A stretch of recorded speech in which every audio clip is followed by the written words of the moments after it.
mubalik siya, musidlak sa silangan ng kasadban.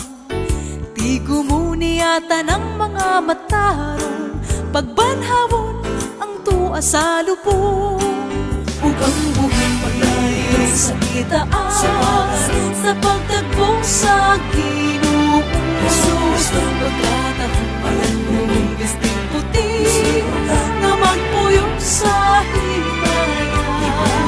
Ang pinili sa gilid iyang nagpasigo, dito sa iyang uloy-uloy. Siyang sugat sa ngatan ng kabala, dito sa iyang gingharian.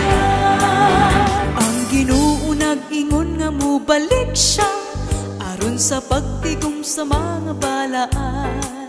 Sa usa ka pagpilok puhi alidan, sigon sa asoy sa kasulatan. Ug ang buhay paglayo sa kitaan, sa pagtagpo sa Ginoo Jesus. Pagkatahong palanong bisting puti, na magpuyong sa himaya. Ang pinili sa gilid iyang nagpasigo, dito sa iyang uloy-uloy. Siyang sugat sa ngatan ng kabala, dito sa iyang gingharian. Matuod mga tagna atong nakita, ug wala nila inyang paanhiun. Sa isa ang mitagpo kang Rebecca, inguni ni ang kahintang. Ug ang buhay paglayo sa kitaan, sa pagtagpo sa Ginoo Jesus. Pagkatahong palanong bisting puti, na magpuyong sa himaya. Ang pinili sa gilid iyang nagpasigo, dito sa iyang uloy-uloy.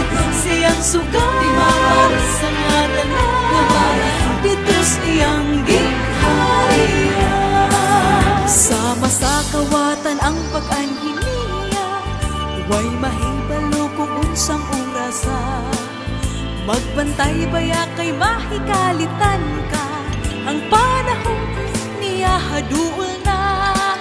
Ug ang buhay paglayo sa kitaan, sa pagtagpo sa Ginoo Jesus. Pagkatahong palanong bisting puti, na magpuyong sa himaya. Ang pinili sa gilid iyang nagpasigo, dito sa iyang uloy-uloy.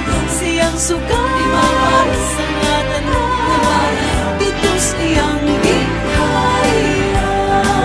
Siyang sugat sa ngatan ng, dito sa iyang gingharian.